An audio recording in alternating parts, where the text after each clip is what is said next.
Welcome to the Author to Authority podcast. I'm Juanita Wootton-Radko, podcast co-host, and with me is Kim Thompson-Pinder, the word ninja.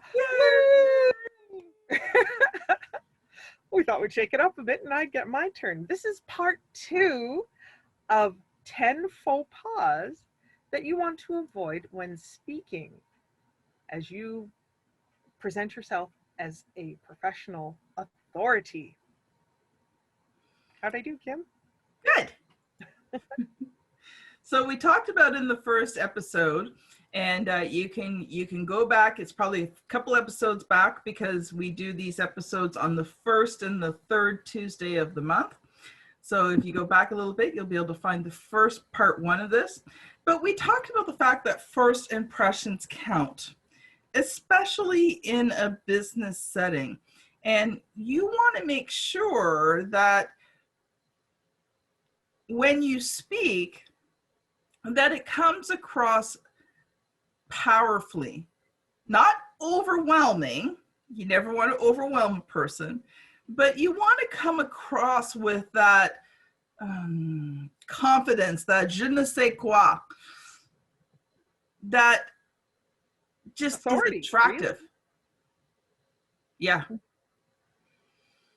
And we had some fun in the first podcast. In fact, we spent most of it laughing. So hopefully you were able to make out some of what we said in the podcast. But we also talked about the first 3.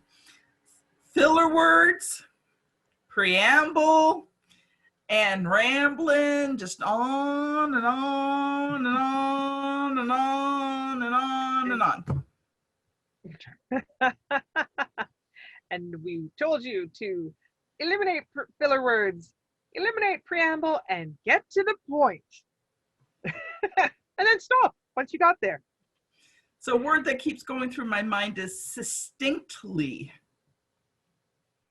And I'm sure if I asked Juanita, she can give us a definition for that word very quickly. It means brief and to the point. Perfect. No preamble or rambling there. So today we want to cover the other 6 of the 10 faux pas. And this has come from my new book that's being released in the summer, Author to Authority. And if you want to get a free excerpt of the book that teaches you all about the 6 key building blocks, gives you a great introduction to the author to authority concept, you can go to www.authortoauthority.com/get-the-book. And of course, the link will be in the show notes. So as Juanita has been wonderfully doing while I'm speaking, the next one is listen more. I've seen so many people who are trying to act like they're an expert or they're an authority, and they feel like they have to do all of the talking, that they have to prove that they're an expert. And it's kind of gross sounding, but it almost comes out like verbal vomit. Yeah, not that is pleasant. Have you ever met somebody like that who was just trying to dominate the conversation? Oh, yeah, don't get it on my shoes is what you feel like saying. When you listen more, you really are giving someone the gift of your attention. Mm-hmm. It's a real treat, honestly, to feel like you're being heard.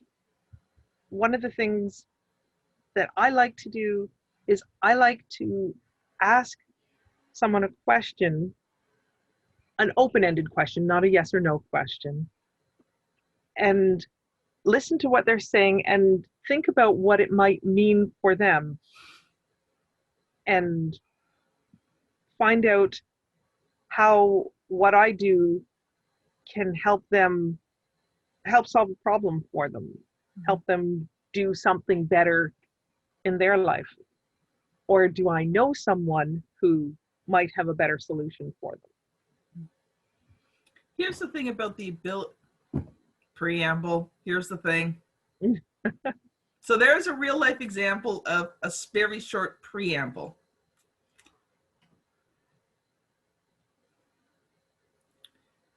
Listening does not make you the weaker person. That's a misconception, that the person who's talking is the better, bigger, stronger, faster, whatever, than the person who's listening. But someone who's a true authority has that confidence within themselves. They know themselves, they like themselves, that they can allow anyone to talk, listen carefully, ask questions, and still come out of it with their own self-worth and value. They don't have to be the center of attention. And that becomes strangely attractive to those who feel like they have to talk all the time.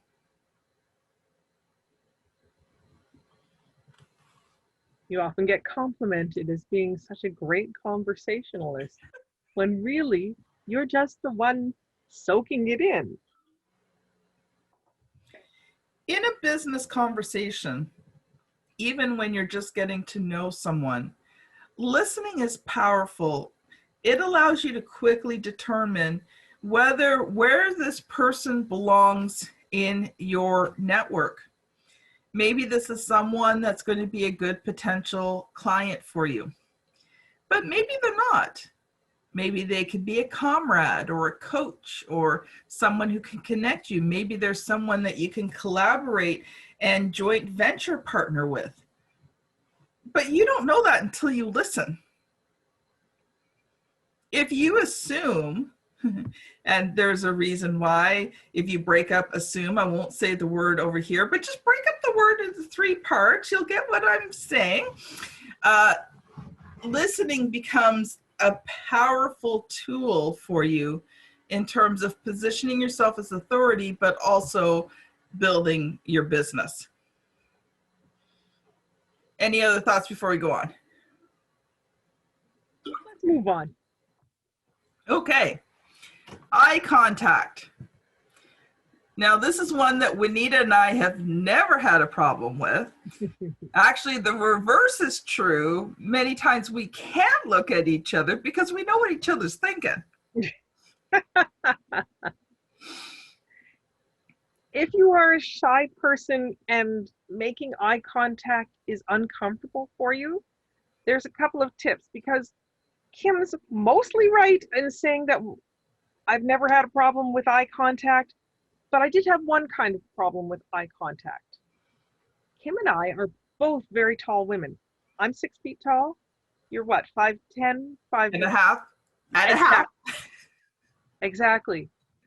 When talking, and we've been this height since high school. Mm-hmm. When talking with our younger and shorter classmates, eye contact would actually make you slouch a little bit. So humor aside, that is sometimes not perfect. Sometimes to actually achieve eye contact, sorry, I had to dry mouth there. To achieve eye contact comfortably, you may need to take a step back and widen the gap between you to have a good, comfortable eye contact. You may also have to find you're not always peering into someone's eyes and only the pupils of your eyes. Like when we talk about eye contact, that some people get that impression that you can only watch your eyes. Don't do that. It's creepy. It's creepy when someone locks gazes with you and then will not let go. Bounce around. Look at their eyebrow. Look at their cheek. Look at their mouth. Back up their eyebrow. Look at their nose.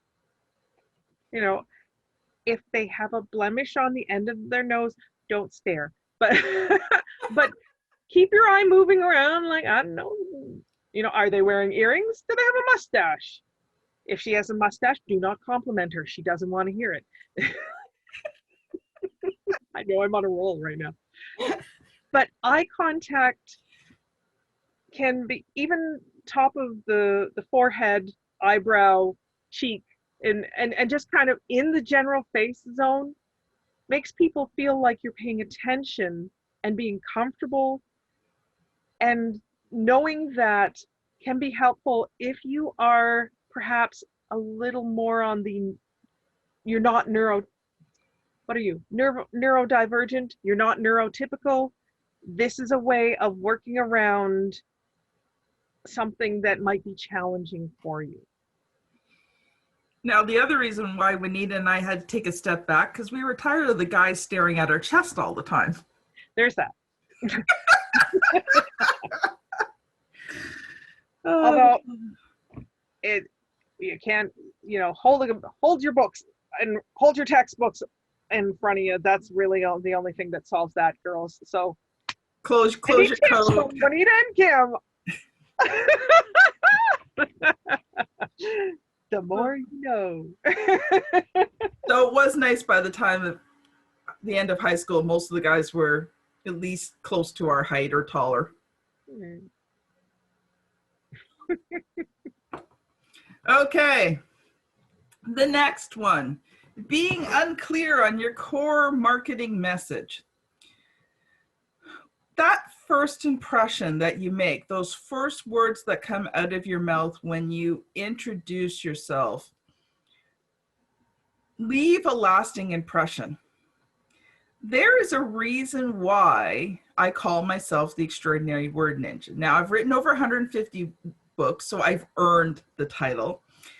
But I specifically use it because I want to be memorable. I want a good, strong first impression. I also want to make people curious. So the Extraordinary Word Ninja is my business persona. It's what I use to differentiate myself from other people who do what I do. And amazingly enough, most people may not remember my name, but if they've met me either online or in person and they see me again, they go, oh, wait, you're that word ninja, aren't you? Mm-hmm. And of course, that's exactly what I want. When you have your core marketing message in place, and we've done lots of podcast episodes on it. So if you're not too sure about it, go back and listen. We've done quite a few of them since 2019. But your core marketing message contains who you are, who you serve, and how you serve them. So we're not going to go into full explanations of that today. Go back and listen to some of the past episodes. But when you can do that, it becomes strong. Now, I didn't even have a chance to share this with Juanita yet before the show. So we're going to do this here. I've been working on my new introduction, the way that I stand out. So, who I am, who do I serve, and how do I serve it? Now, I've got it written on a nice little Post-it note here because I don't have it memorized yet. But I'm going to read it and let Juanita share her honest thoughts online on air. Ooh, this might be scary. So, my new introduction is, hi, I'm Kim Thompson-Pinder, the Extraordinary Word Ninja, Chief Visionary Officer of RTI Publishing, and if I'm going into my long official one, international best-selling author, award-winning speaker, and host of the Author to Authority podcast. I teach entrepreneurs, professionals, speakers, and coaches how to become the authority in their niche through the 6 key building blocks of authority marketing, and how to do it 10 times faster by becoming an authority in my Author to Authority program. Now, it needs to be tightened up a bit, but that's the framework that I'm now working from. So the extended one you would be using when you're speaking from and selling from stage, correct? Stage, or if I'm doing a Facebook Live. Occasionally, if it's a really sort of bigger type person that I need to make a really big first impression on. Sometimes I'll say that, but I kind of say it half jokingly, just so it's kind of there. And I teach it, so I use it because I teach it quite a bit. But normally if I just introduce myself, hi, I'm Kim Thompson-Pinder, the extraordinary word ninja and chief visionary officer of RTI Publishing. I work with entrepreneurs, professional speakers, and coaches. That's about the amount that, in a quick introduction, that people will register in and lock in. Yeah. So, yeah, that's going to be really good. The longer one is when I'm providing social proof of who I am. Mm-hmm. And there's value in that, but I don't use it all the time. Like Juanita said, that's predominantly when I'm speaking somewhere, or if I'm on somebody's podcast, or I'm speaking at someone's Facebook Live. And I do it, and I'll do it different ways. Sometimes I do it kind of tongue in cheek, right? Because I don't want it to be like so ultra serious, like I am the be all and end all. But it does get the message out there that I have some experience. Yeah, it's establishing Kim's credentials. It's establishing the kind of professional that she is. And those are great things. It's also solidifying her persona as a brand as well. Mm-hmm. And I'm tiptoeing around here. I'm getting a little bit close to our next point. I don't think I went quite there, but if I were to say, oh, grab Bessie and walk her through the garden and slap a rose on her and bring it on home, I'd be using diner speak to say, I want a hamburger with some lettuce and tomato on top. But I used niche specific jargon. Mm-hmm. And what do you think about that, Kim? Be honest, I had no clue what you were talking about until you explained it. Exactly. That's why you don't want to be using niche specific jargon unless you know that you're talking with someone who's in your niche, who knows what the heck you're talking about. If you're trying to communicate and enfold new people into your circle, they won't know it. They're not in your circle yet. Exactly. I was at a networking meeting, probably back 2019, I think it was. I was speaking at the event and talking about introductions. And this one lady at the back of the room, put up her hand to have me help her with her introduction. And she had some sort of very strange medical title. I can't even remember what the word was. It was long and unrecognizable. So it's not like psychiatrist, gynecologist, and it was a very unusual word. So much so that I don't even remember it now. But I had no clue what she did or how she helped people medically. And because it was a complicated thing, even after 5 or 10 minutes of her explaining, I still had no clue what it was that she did. Now, do you think that woman is going to really make an impression, or people are going to want to talk to her about their problems? No, because nobody even knows what she does. Mm-hmm. So I think it's important, if you're doing something that's not well known, or has very high technical terms. My husband works in a very highly technical job. He repairs CNC equipment, so I'm not sure exactly what a CNC does, but it's a major piece of equipment in most factories for manufacturing things. And sometimes he comes home and he starts in on telling me about his repairs and what he's doing. And I start looking at him, I go, uh-huh, yeah, uh-huh. And he goes, stop that. You have no clue what I'm talking about. Uh-huh, yeah. And then he realizes that he's talking to his lovely, intelligent, but completely ignorant mechanically wife.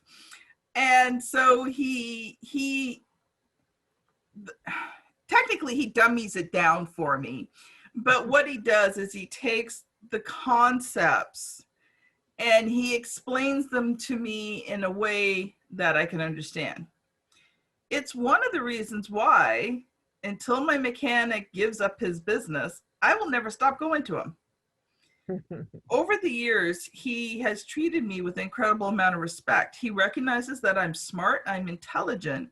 I'm just not mechanically wise. It's not something that I understand well. So he always takes the time to explain to me in ways that I can relate to what's going on in my vehicle. I think one thing I would like to tack on here, Kim, is the idea of providing an, I want to say allegory, but that's a bit too literary a word. I want you to... And niche specific jargon? It's not accurate. I wouldn't say it's so niche as all that. But if you have to use jargon, and sometimes you will, it's a good idea to think about what you're talking about and try and think of a parallel in everyday life that you can use. For example, I used to sell sewing machines that allowed you to program a sequence of different pattern stitches. Like you could have a leaf and then a flower and then a leaf and the flower, very simple A-B pattern. But we were selling these sewing machines mostly to older women who did not use computers in their work life. They were homemakers, and the idea of setting the clock on their VCR or anything computer related sounded very technical and scary to them. One of the things that we would teach would be, you can handle this. It's like putting your cup of the tea in the microwave and then pressing the time and pressing start. Oh, I can do that. Exactly. And when we were teaching other aspects of using the sewing machine, the comparison would be, it's like following a recipe. Mm-hmm. Those things having to do with food are often very good, because I don't know anyone who doesn't eat at least once a day, at least one day a week. On average, it's very unlikely that you're going to meet someone who has not eaten in the past 2 weeks. Mm-hmm. Well, we're going to if you do, whatever you've got, unless you've got food for them, they're not interested. And because we're running out of time again, we're going to move on to the next one. Boy, we really get into these conversations, don't we, Juanita? Well, when you said that we'd only done 3 previously and we were somehow going to miraculously cover 7, you said 6, but really 7. Well, I guess perhaps your math was off. Well, but we had the introduction too, so. That's true. I guess we're going to have to learn how to speak with more brevity. Anyway, our next one is acronyms. SMART. Problem with acronyms is not everyone knows what they mean. When my daughter started texting, she would text me all these things. ROL, LOL, a whole series of other ones. And I'm like, what does it mean? Like, can you not type out the word? And it's the same with acronyms. It may be like niche specific jargon. It may be something that is commonly known in your community, but it might not be something that's known outside. So general rule of thumb is if you are using an acronym, the first time you use it, say the acronym and then say all the words so that people know what it is. And then the next time you can just continue to use the acronym.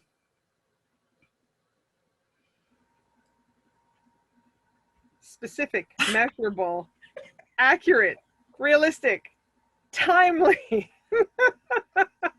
That's what SMART goals are. So smart. Anyway, the last two, incongruous. I don't even think I said that right. Incongruous. Thank you. Body language. It's getting towards the end of the day. I'm getting tired. If you're vocally strong, yet your body language is weak, you will send off confusing messages to the person.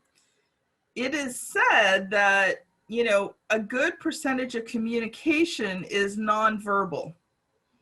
We do judge by what we see in a person, that not just the words they say, but the tone of their voice, the way their face looks.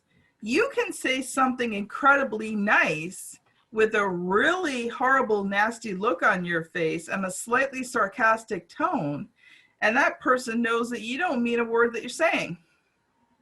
Mm-hmm. Same with body language.